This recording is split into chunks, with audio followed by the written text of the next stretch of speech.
Good evening, Dr. Spielman. This is Tomas, and this is Video Journal 1.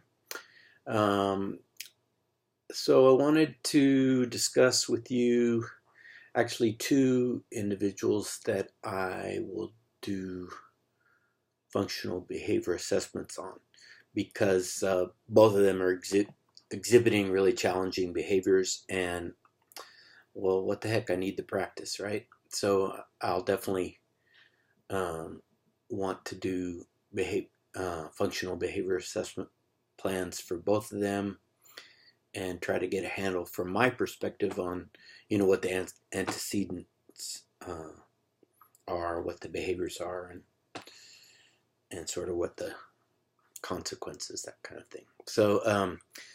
So let me just say first that one of the students is in comparison with the other students in my class, higher functioning. He has more language, he has more social skills, but he does struggle socially. And so one of the things I've been trying to help him with is, so I do have a special day class, and so the students are kind of segregated. I have a very small class right now of 3 students that are on the severe end of the spectrum, and I started off with 6 students, and 2 of them have left the district, and 1 has been fully included. Excuse me. So I have 3 in the special day class, and all of them actually exhibit challenging behaviors, but 2 of them are more physically aggressive, and I wanted to get a handle on that so that they can be more successful socially and also in academic settings, that kind of thing. So, so let me just talk to you about one of them. He's creative. He clearly has a lot of strengths and intelligence. He's a kindergartner. He he wants to control his environment.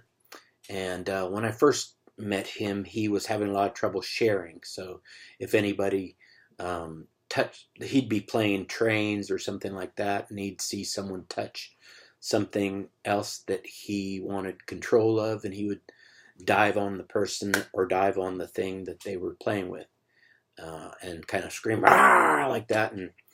And he's a little guy, but he's kind of a bit of a spitfire, and kind of, can be aggressive. He can also, without, he, like today, for example, he was reading with my para. He reads well, and so he was reading, and one of the other students in the room got on. We had this little 3-wheeled scooter in the room, and he that he had brought in, his dad brought in, and the student was really, wanted to test it out, I guess, and I wasn't sure really whether it was the sound of the kid rolling by him that bothered him, because he does have sensory issues around sound, and so that can trigger him, or that he just didn't want to share, because he'd been sharing really well with this student recently. Anyway, so but the same student is very motivated socially. So, for example, if he sees any class in the school lining up, he wants to go and join them in the line, and walk in line just like they're doing, and go all the way to their classroom, and then he says, "Goodbye, friends."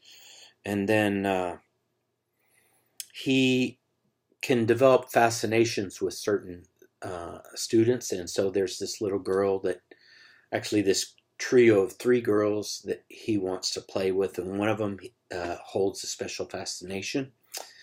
for him, or he holds a fascination for her. And so when the girls are playing, sometimes he doesn't have the skills to join the play or to maintain the play in the way that, they're in the general ed population and they have sort of more social skills, and they read each other's body language. They respond to limits when somebody says, I don't want to play with you. In his case, so the girls are holding hands and making up songs and doing little dances, and he'll bust through their arms, run through their arms. He can even bump into the girl that he likes and knocks her down. So it's really, safety concerned. And one other thing he was doing today, when he kind of starts to get triggered, even though we didn't know he was getting triggered, he just will start grabbing buckets of manipulatives and flinging them across the classroom. He's done that. He kind of trashed the class twice in the last couple weeks, and even tearing up projects that he himself had worked on, put a lot of time in and really loved, and so he does go off. He can escalate from sort of this calm state to 10 pretty quick. So we're going to have to get a handle on. We have a behavioral team there, that comes in to that I can coordinate with. So I'll have some support from them also to, as I try to do the functional behavior assessments. Moving on to the plan for, let me just focus on that one student, I guess, because I don't want to get into the other one. But I just so you know that I'm going to, try the functional behavior assessment on at least 2 of the 3 boys.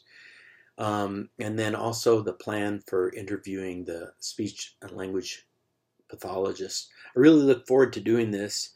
We work very closely together. I've asked her to push into my class some of her services so that, I can learn from her, and also so that she can see some of what we're trying to do, and she can support it in her work when she pulls them out individually. So it's been a really good collaboration, and I look forward to really having some time to go in deep with her, because usually we're ships passing in the night. We have met quite a few times after school, because none of these kids had AAC systems in place or PECs in place, and so she and I have been working hard to, I've only been working in this class since February, so I took it over in February. Came in from another district.